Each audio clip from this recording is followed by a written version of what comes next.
we have a good friend of mine on the show today that I'm excited. Eric and I have had a year of trying to schedule this. With our schedules, we couldn't make it work. And so I'm so excited to have him. Eric Kittner, Chairman and CEO of Moneta, one of the largest RIAs in the country. So excited, Eric, to have you on. Thanks for taking the time. Yeah, Jay, really appreciate it. Sorry it took us so long to get to this point. Well, and I tell my 13-year-old, I was thinking about it this morning. I was giving him a hug before he went off to school. And I always tell him, you got to be open-minded, talk to people, because you never know who you're going to meet. And, our origin story, if you remember, was we were sitting at a bar at an InvestNet conference watching an Eagles game. You and I didn't know each other. We end up talking. You tell me about the amazing succession story that you were doing with Joe, which is, to me today, is still one of the best succession stories that actually worked in the industry. And then you were gracious enough to do an interview with your partner in our Success and Succession book. So it's just funny that the only reason we met was because we ended up talking to each other by accident. So just tell the listeners a little bit. I know most of the people who watch our show are going to know you and know Moneta, but just in case, just tell them a little bit about Eric and about Moneta. Yeah, appreciate it. I started in the RIA industry kind of accidentally, I would say. I came out of the public accounting world, worked for Arthur Andersen until Enron. I was on the East Coast. I'm a Philly native. Met my wife in college and ultimately moved to St. Louis after the Enron issue and Andersen. Ended up going to work for a regional firm and knew I didn't want to be a CPA for the rest of my life and kind of stumbled into the wealth management business, found Moneta, found Joe, who was the managing partner of the firm at the time, and identified that one, I could use my background from tax in the wealth space, think forward, help people accomplish goals and objectives, and could be a business owner under the Moneta platform. Even 22 years ago when I started here, the focus on succession, internal succession, was our culture. And I really underappreciated that, right? I didn't know the world, so I just assumed that's really what happens in RIAs. And as I've developed and seen a lot of the outside world, clearly that's not the case. So feel very fortunate to find Joe, to find Moneta, to have found a partner, and ultimately be in a position where I could be a business. Yeah, and who does Moneta serve, and how big are you guys today? I know you continue to grow substantially. You just give the viewers a position of size. Yeah, so I know there's a lot of AUM conversation out there. We're 42, 43 billion, give or take. I'm more of a revenue person or a number of clients. We serve 9,000 families across the country. High net worth, ultra high net worth. They're serious about their goals. They're successful and they're willing to delegate. Those are our client criteria. Given the length of time we've been doing this, we formed the RIA in 1989. We have a variety of clients in different stages of their wealth creation life cycle. So anything from what the emerging, affluent, Henrys, whatever you want to call that, younger, successful, accumulating, to those that have sold businesses, had liquidity events, and fall into our family office space, and everything in between. Doing this for 40 years, having 600 folks across the firm and 65 partners allows us to serve a variety of clients. But again, those characteristics about successful, willing to delegate, and serious about their financial goals are pretty consistent regardless of the asset base that those clients. Yeah, and to pivot a little bit to a topic that I really wanted to spend probably most of our time today, because I know you're extremely passionate about it when we talk. There's a lot going on in the M&A marketplace.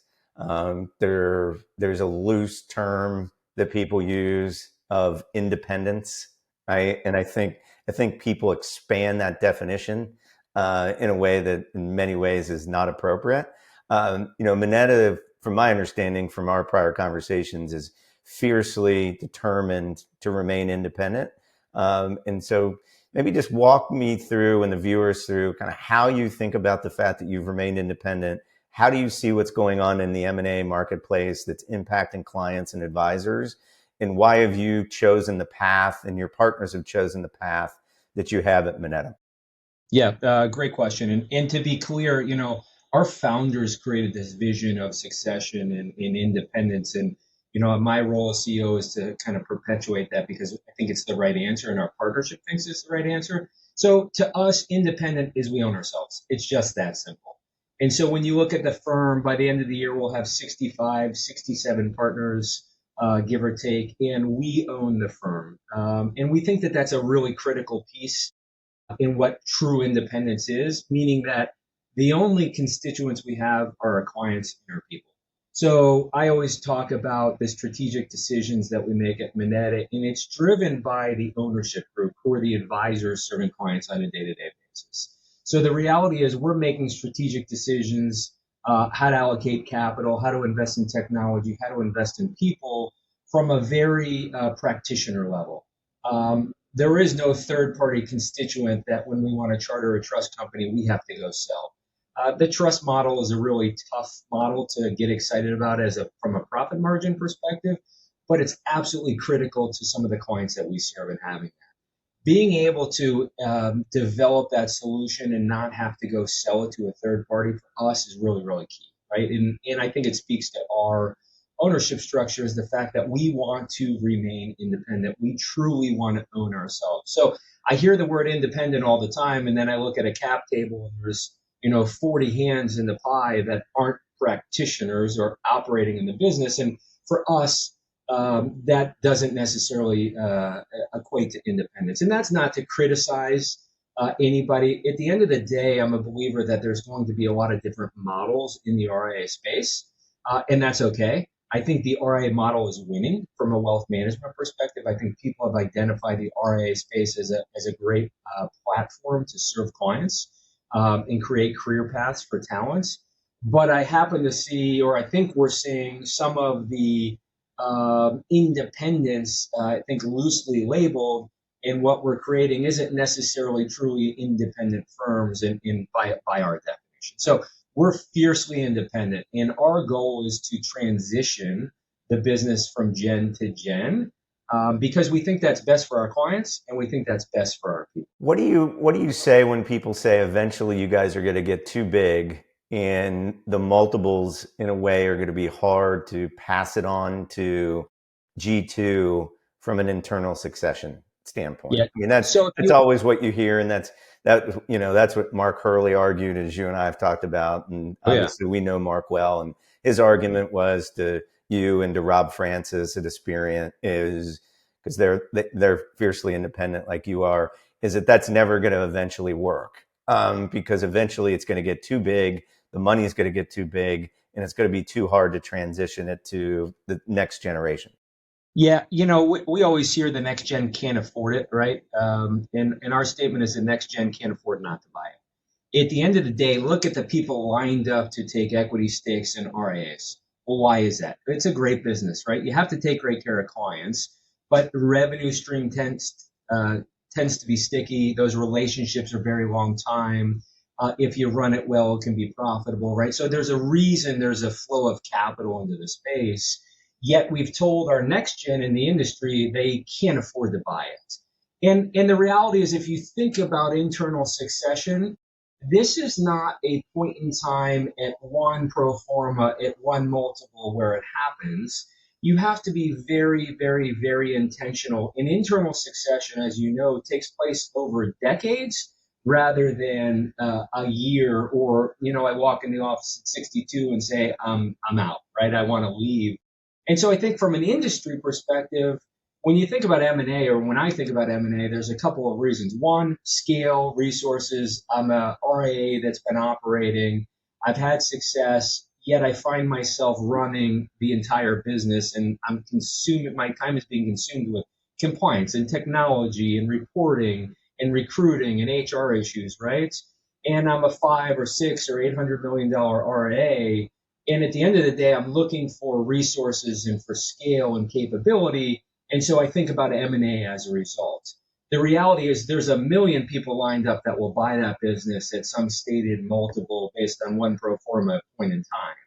What our model is to say, hey, listen, you can have that, you can merge. We're not buying your cash flow. You can get access to large resources and additional resources and get your time back to serve clients and grow the business. But we're not necessarily buying your cash flow. Ideally, we're not buying your cash flow. And so I think M&A is solving for that, but also to the point of M&A is solving for succession. The reality is we meet firms all the time in our M&A efforts where they say, well, I don't have a next gen buyer. nobody can do what I've done. And my first question is, what have you done over the last 10 years to develop that next gen? One, from recruiting them, creating a career path, training, teaching them how to develop business, and then planting the vision like, I'm going to sell it to you. And the answer is that's not happening in our space to a great degree. Um, No. Internal succession is 10 to 15 to 20 years. And so it's got to be very intentional. You have to have programs and training, biz dev, a lot of things that you need to have from an infrastructure perspective.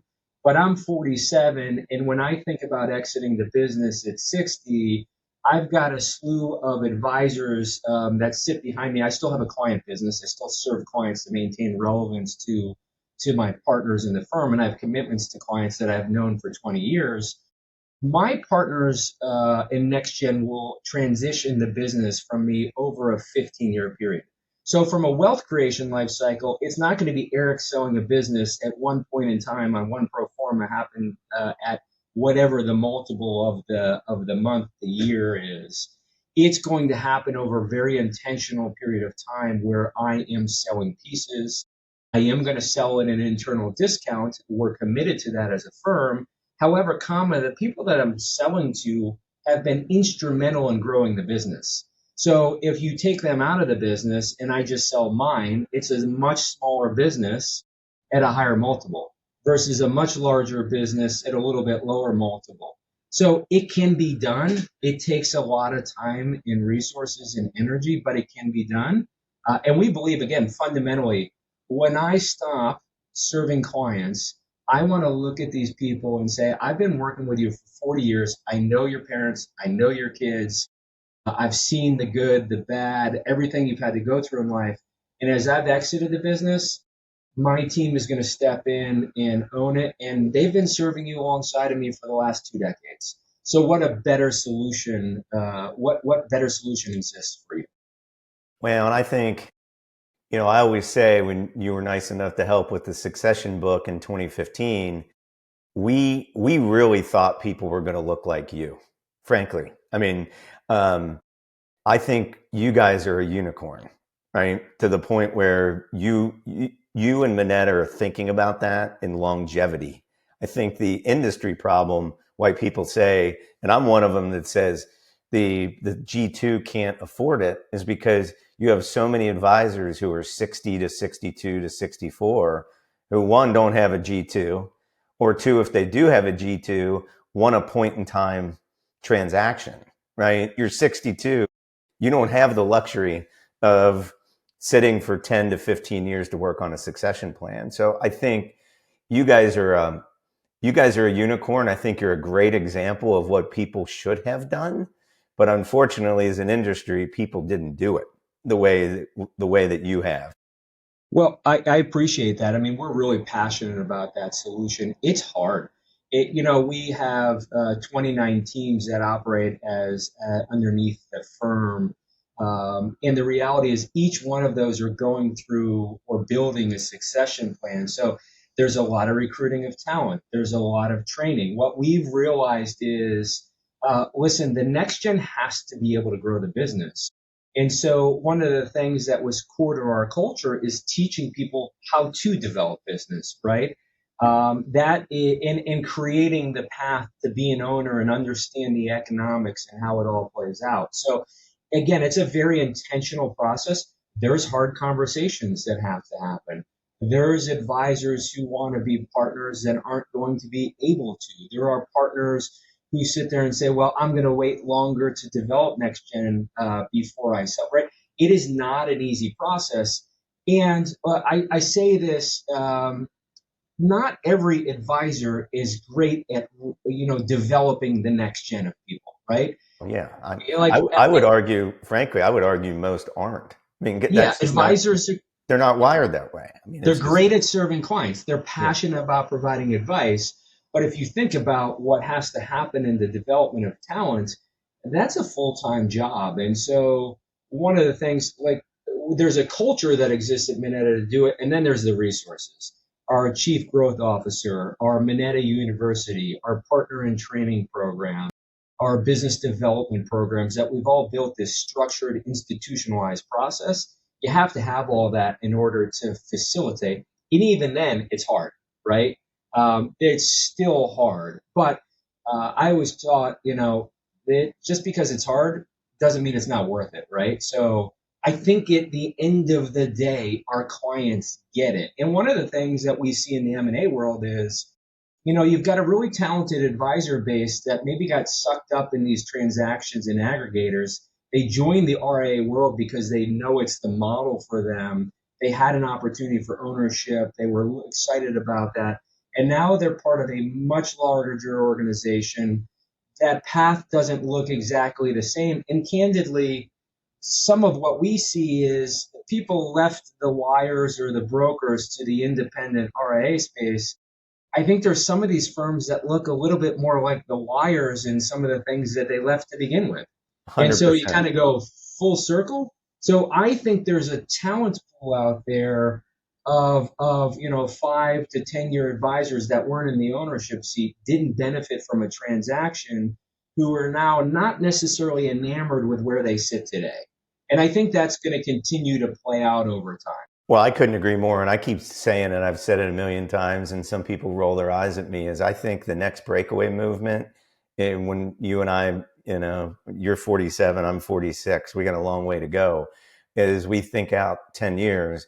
I think the next breakaway movement isn't necessarily going to be high transactions out of Merrill or UBS like it historically has been. It's going to be the G2 advisors who got sucked up into these aggregators. They're now employees with no ownership, didn't get enough in the transaction, or the ones that actually have the relationship with the clients because the owners moved on. And I think we're going to see this entire Gen 2 movement of advisors who were 35 to 45 in these transactions who realize that they want to go and be more independent. And I know, and again, some people roll their eyes at me and say that's never going to happen, but I truly believe it.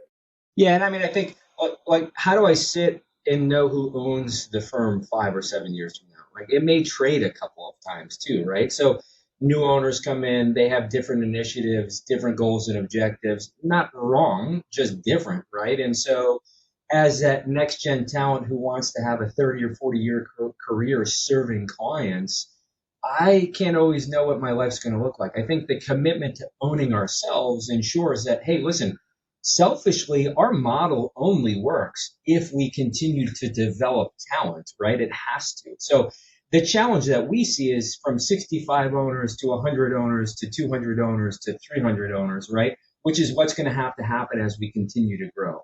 If you look at it, we were serving 4,000 clients when I started in the role. We're serving 9,000 clients. 10 years from now, I envision us serving, 20 to 30,000 clients. The amount of talent and ownership that you need to continue to grow only gets larger, right? And so, listen, it's not easy, but again, we believe that when we tell this story to clients, they get it, they understand, they know I'm not going to be their advisor forever. And I use the term fiduciary to the grave. I do not believe my fiduciary responsibility to my clients goes away when I decide I don't want to do this Yeah, anymore. I believe exactly. my responsibility is to build the team so that when I'm not here, they don't feel they're not being served or I didn't accomplish what I needed to for them. And I think it makes a hell of a lot of sense to me. Um, you and I could do this all day, but I don't want us to run too long. I always ask every guest, because I just think we have brilliant guests every couple times a month, like you, who have broad industry perspective. What's the one thing that you think the industry's not paying enough attention to, or not talking about? Yeah, I mean, I really do think it's this issue. No surprise, I do think it's the succession issue. I think people are trying to solve for it every single day. And I think the other issue is infrastructure and resources and scale, right? The firms that we talk to that have had success building relationships and building their business, and oftentimes from scratch, right? Zero clients, I'm starting an RIA.